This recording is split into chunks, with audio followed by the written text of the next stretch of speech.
بسم الله الرحمن الرحيم. أعوذ بالله من الشيطان الرجيم. أنا عبد الشيخ حسن حرسي وكما قاعد باكن أنا قدامي كوجين كحرك الصومالية من الفوتبول ما أنت مقالة ترونو فرون كاليرا هوليوود وحنقوق بالنعيار أنقوق حسينه إلهي إنا لله وإنا إليه راجعون إنا لله وإنا إليه راجعون إنا لله وإنا إليه راجعون halyeeyga weynaa runtii Soomaaliya oo dhan magac weyn ku lahaa ahaana ra'iisul wasaarihii soo maray Soomaaliya soo maray wasiiradii ka tirsan dawladda Puntland macnaha ahaa gudoomiyihii ugu fiicnaa ee soo maray gobolka Banaadir gudoomiyihii gobolka Jowhar gudoomiyihii gobolka Bakool macnaha Xasan Afshir Faarax Waraabe baa ugu magac darnay koobkan maanta inaan ku xusno أنا سبورتي سومالية قيبت لحد الهاد وكسو قاتي أنا من كمدها كوحدي من الشيبيو وهوسي مانجدي دولد هوسي رنتينا إلا يو بينبول إلا يو كبد عقتا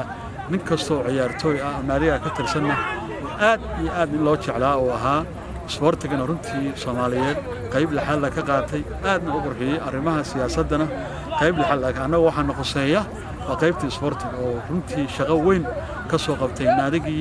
من الشيء بينا وها رقي مالدر قارسيي وحوهانا رقي بلابي معلمين هير قرنة إن لو سو كريو كوحا صوماليا نكي بلابي وحوها يارتويديسا يتوبرياشا نادية إنو سيو باور يموتو دم قالنا وحنا نغلتشوغا أو محوها معلنكي وينا محمد فارق قنبي ورنتي وسيي باور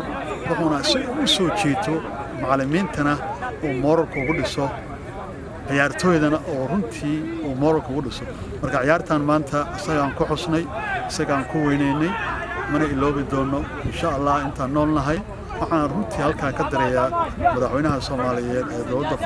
federaalka Farmaajo Xasan Afshir sportiga Soomaaliya runtii meel dheer buu gaarsiiyay waa ninkii gobolka Banaadir sharaftii iyo karaamada weyn u yeelay waxaan ka cusanaynaa in anoo ku hadlaya magaca sportiga wadankan Canada oo runtii ciyaartooyda wadanka joogtan aad iyo aad in loo jeclaa ahaa in loogu magac daro garoonka weyn Stadium Muqdisho because ragii wax ka qabtay ciyaaraha Soomaaliya soo dhisay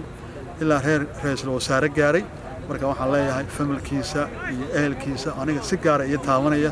reer Afshir Waraabe reer Yuusuf Garoon Waraabe labadaba wadadan soo kornay oo xaafad ku soo kornay familka ahaayeen meel kasta joogtaan tacsi baan soo diray haddana ciyaarta waxa ku raayay kooxdii labada koox ciyaaraysa Yemeniga iyo kooxdii Soomaaliya waxa ku raayay kooxdii Soomaalida